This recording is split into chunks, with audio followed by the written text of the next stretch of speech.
Hi, thanks for tuning back in for a little bit more of Crenshaw. If you're following along, we're on chapter 36, 169. Here we go. I'd never stolen anything before last spring, except for the unfortunate incident with the yo-yo when I was 5 and used very bad judgment. It was a surprise how good I was at it. It's like when you discover you have an unusual talent, like being able to lick your elbow, for instance, or wiggle your ears. I felt like a magician. Now you see it, and now you don't. Watch Magic Jackson make this quarter appear from behind your ear. Watch this bubble gum disappear before your eyes. Gum is harder than you'd think. It's the perfect size for slipping into your pocket, but it's usually right next to the place where you pay. So it's easier for a clerk to see you if you are up to no good. I'd only shoplifted 4 times, twice to get food for Robin and once to get gum for me. And now the dog cookie. I got my start with jars of baby food. Even though she was 5, Robin liked eating it sometimes. The stinky meat kind, not even the fruit goo. Don't ask me why, I will never understand that girl. We'd stopped at a Safeway grocery store because Robin had to go to the bathroom. She wanted to get something to eat, but my mom said, wait until later. While they went to find the restroom, I wandered down the aisles to kill time. And then I saw the Gerber baby food. I slipped 2 jars of chicken and rice into my pockets. Smooth and as easy as could be. Nobody seemed to notice, probably because who would think that a kid my age would steal something that looks like brown snot? In the next aisle, I passed a guy from my school with his dad, Paul something. He was pushing their shopping cart. They had a giant snack pack of barbecue potato chips and those lemonade drinks in little boxes and a giant bag of red apples. I waved very casually. It's not like I'm showing bad judgment or anything kind of wave. And Paul waved back. I walked right out the door with Robin and my mom. No sweat. No lightning came down to zap me. No police cars zoomed in with sirens, howling like coyotes. Later at home, I pretended to find the jars in the back of the cupboard. My mom was really happy, and so was Robin. I was amazed how easy the lying came. It was like turning on a faucet. The words just rushed right out. I felt guilty for not feeling guilty. I mean, I'd shoplifted. I'd taken something that didn't belong to me. I was a criminal. But I told myself that in nature, it's survival of the fittest. Eat or be eaten. Kill or be killed. They say those things in a lot of nature films, right after the lion eats the zebra. Of course, I wasn't a lion. I was a person who knew right from wrong, and stealing was wrong. But here's the truth. I felt crummy about the stealing, and I felt even worse about the lying. If you like facts the way I do, try lying sometime. It'll surprise you how hard it is to do. Still and all, even though I felt lousy, I had fixed a problem. Robin gobbled down the chicken and rice goo so fast that she threw up most of it on my book about cheetahs. I figured maybe that was my punishment. Chapter 37. When we got home from the pet store, I went to my room, half expecting to see Crenshaw lounging on my bed. Instead, I found Aretha. Her nose was buried in my keepsake bag, and she had a guilty expression on her face. She for sure had something in her mouth, but I couldn't see what it was. Show me, I said. I pulled the stolen dog cookie from my pocket. It was a little mushed on one side. I held it out so that Aretha could drop whatever was in her mouth and snatch the cookie. But she wasn't interested. Probably she didn't want to eat stolen goods.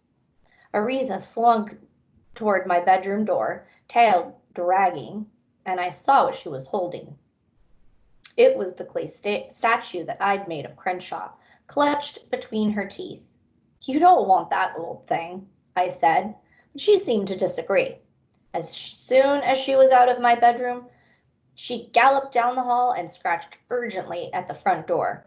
Want me to open it, baby? Robin asked. She turned the knob and Aretha rocketed outside.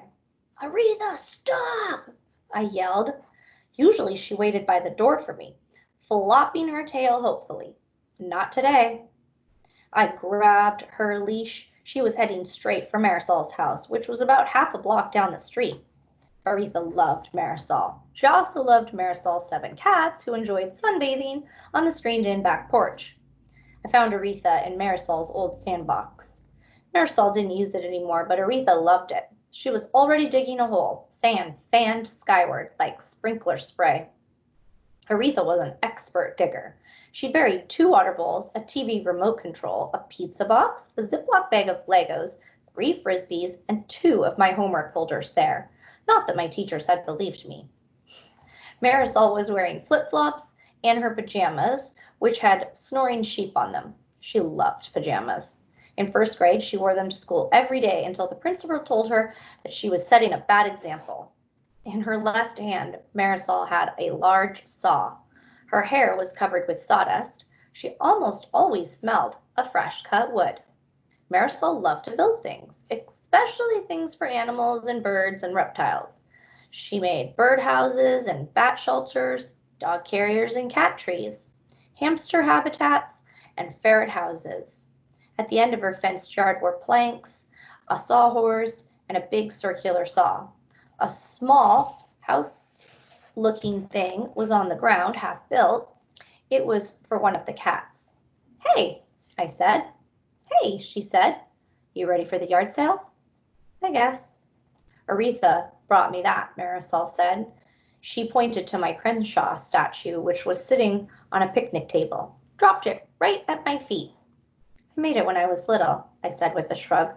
"It's lame." "If you made it, it's not lame," Marisol said. She put down her saw and examined the statue. Aretha stopped digging and looked up at us hopefully. Her face was covered in sand. Her tongue lolled sideways. "It's a cat," Marisol said, brushing off a piece of grass stuck to the bottom. "A standing cat with a baseball cap. I like it. I like it very much." I shrugged, hands in my pockets. "Was this for the yard sale?" Marisol asked. "How much is it?" "It's not for sale. Aretha got into a bag of my stuff is all." "Well, I have $3. "For that?" I laughed. "It's just, a hunk of clay, some school project." "I like it. It's intriguing." Marisol reached into her pajama pocket. She handed me a wad of money that looked like it had been through the laundry.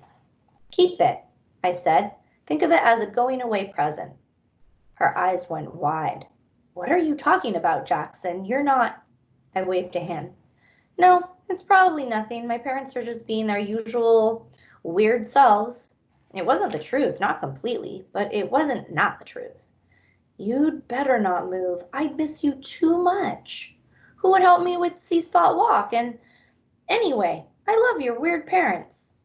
I didn't respond. "We've got the dash hounds tomorrow," Marisol said. "Yep." I pointed to the miniature zigzag staircase she was building. "Where's that going?" "Antonio's old room, when he heads off to go to college in the fall. Or maybe Lewis's. His room is full of boxes." "You're like an only child," I said. "It's kind of boring," Marisol said, pushing a strand of hair behind her ear. "There's no one to fight with. It's too quiet." "Sounds nice." "I like your apartment. There's always something going on. Sometimes it's just me and Paula for days on end." She rolled her eyes. Marisol's dad was a salesman and her mom was a pilot. They traveled a lot, so Paula, an older woman, often stayed with Marisol. Marisol refused to call her a nanny or a babysitter or caregiver. She was just Paula. Marisol grabbed a tape measure to check the height of the staircase she was making. "I'm going to attach this staircase to the wall, see? Like so. And then put shelves way up for the cats to climb to. It'll be cat paradise."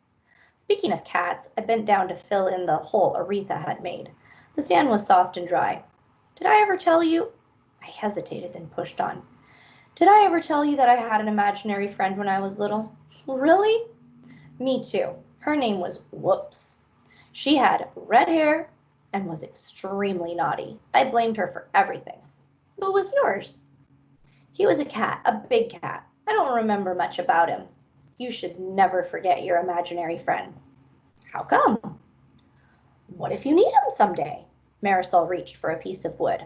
I remember everything about Whoops. She liked to eat Brussels sprouts. Why? I pretended to gag. Probably because I like Brussels sprouts.